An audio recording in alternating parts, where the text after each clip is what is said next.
going on, everyone? Welcome to 24/7 Football for this week's weekend review.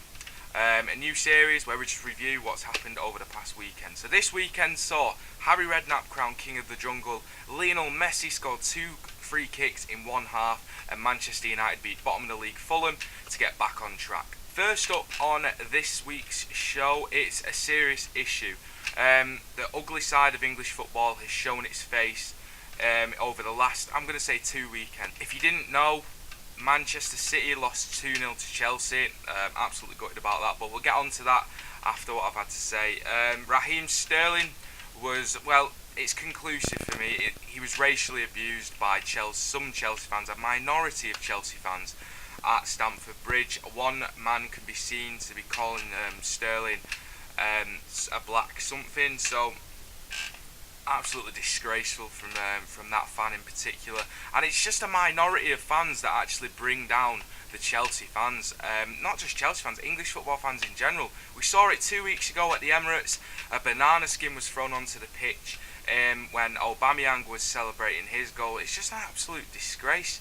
We're in the 21st century and people can't see past colour. And the thing that annoys me the most about the Raheem Sterling one is that at Chelsea, one of their best ever players, one of their best ever strikers, Didier Drogba, was black. And I bet no one would ever say a word about Drogba at Chelsea in terms of his skin colour, because he was absolutely fantastic for them. So why would they use skin colour in terms of an opposition player? It baffles me. And I bet you £10 million if Raheem Sterling scored a goal for England in that semi-final at the World Cup, any stage, they would have been cheering for him, and they would have been cheering England when they scored. So if Raheem Sterling does something good for England, they'll cheer him, but because he's playing against them at Chelsea, some idiot thinks that, yeah, it's brilliant, let's just use racial slur against someone. It just doesn't sit right with me. It puts English football in a bad light, and it's just a minority that does it. Raheem Sterling took to Instagram to pretty much confirm what he had heard at Chelsea. He said I'll put the post on now. He said he's used to it. He wouldn't expect anything else, so that's why he laughed. And he also made the point of English media in newspapers, not just newspapers, but in the whole media in general, and their perception of young black players in comparison to young white players. This was done through the contrasting reports between Tosin Adarabioyo buying a house for his mum and Phil Foden buying a house for his mum. The Daily Mail on both sides, they said that Tosin Adarabioyo buys a mansion, a £2.25 million mansion, even though he's only on 25 grand a week and has never started a Premier League game. And then when Phil Foden does it, on the flip side, it's just young style that Phil Foden buys £2 million mansion for his mum. So you can see the difference in the reporting, and it does fuel racism. It's always been the same for Raheem Sterling, and he just gets the brunt of it from wherever he is, whatever he's done. I remember there was one about him eating breakfast after England lost. It's like, what the hell is that about? So it's caused a lot of debate. I know Piers Morgan has been actually trying to defend it. There's been plenty of people like Rio Ferdinand, Kick It Out, have released a statement. I know the police are investigating the incident at Chelsea. So it just needs to be eradicated. It's just not got a place in football. There's just no need for it. There's plenty of other things that you can take the mick out of Raheem Sterling for the way he runs and stuff like that. But taking it to the extreme regarding his skin colour, it's just a disgrace, and I hope whoever that individual was is never allowed at a Chelsea game again. But yeah, moving on to the game, Man City lost 2-0 after, I'm going to say, we dominated the first 40 minutes, but fair play to Chelsea. They wanted it, they defended really well, and then when it came to it, they took the chances, something that obviously Man City didn't do. Opened up the door as well for Liverpool. Liverpool with a 4-0 win away at Bournemouth. Great game for them. Mo Salah getting a hat-trick as well. It's just the way that it's been reported in the media, which just makes me laugh a little bit. So when Man City were 2 points ahead, it was a 2-horse race. Liverpool and Man City pretty much at the top, both fighting for the league. It's anyone's game. And now Man City have lost. Liverpool have gone a point clear at the top, so it's just a point. And now they're saying advantage Liverpool. Liverpool, are they going to bottle it? They're in a pole position to win. Like, it's just a point.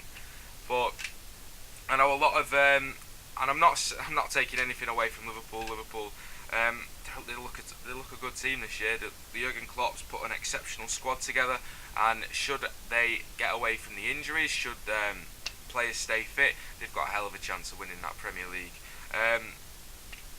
I mean, Man City. I'd like to say Man City have got the better squad.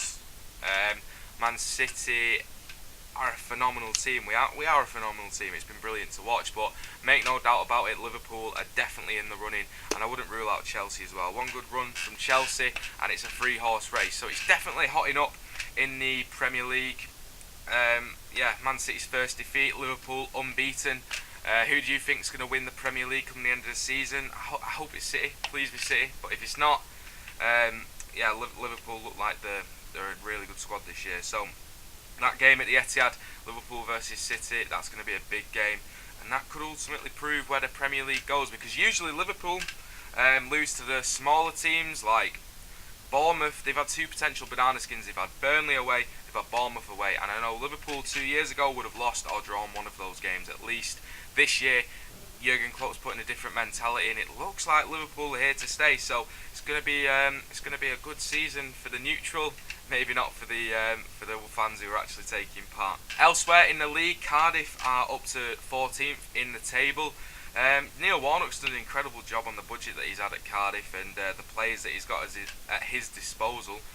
Cardiff beating Southampton 1-0 at Cardiff, and that was Ralph Hasenhüttl's first game in charge of Southampton, and he has really got a job on. Take nothing away from Cardiff, they played excellent. They got the job done. They got the 3 points, and that puts Southampton into that relegation zone. So Hasenhüttl will know he's definitely got a point to prove, and he's definitely going to have to look at that January transfer window. It's so important to the clubs down there. Cardiff are the same. And Neil Warnock said he wanted to get at least 3 players in. So Cardiff out of the relegation zone, they'll be absolutely ecstatic with that. Anything except for relegation is an absolute bonus for Cardiff. If they stay up, it'll be an absolutely great achievement for the squad and for Neil Warnock, because I know he's never actually stayed up in the Premier League. He's never made a success of the Premier League. So big transfer window coming up. Cardiff 14th, great result for them at the weekend, and they are absolutely flying. I think they've had some good results recently as well. So Cardiff aren't going to be easy pushovers. Also on the weekend in the Premier League, bottom side Fulham lost 4-1 away to Manchester United. No Paul Pogba for Manchester United. Jose Mourinho left him out the last 2 games now, which is a surprise considering, Pogba is their record signing. I still think he's a fantastic player. And obviously that divide between Mourinho and Pogba, is it getting bigger?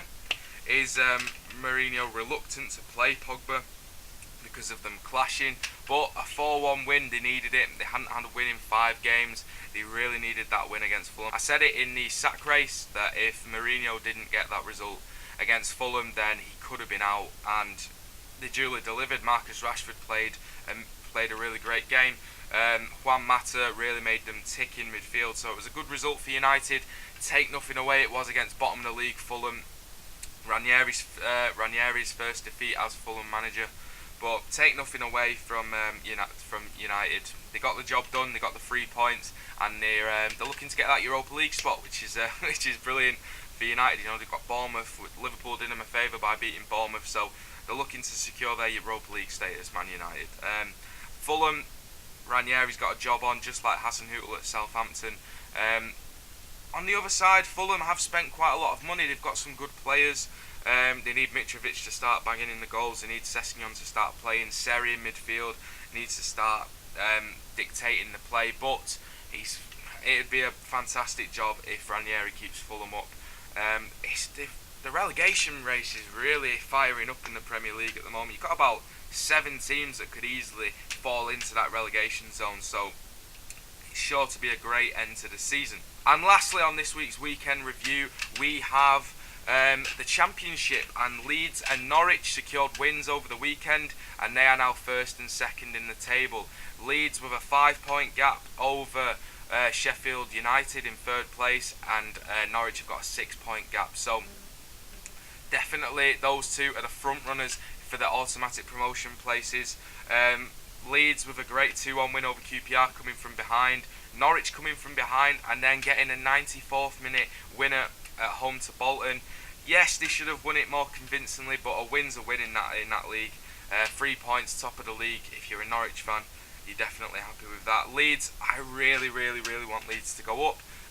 No reason in particular other than their fans are absolutely fantastic.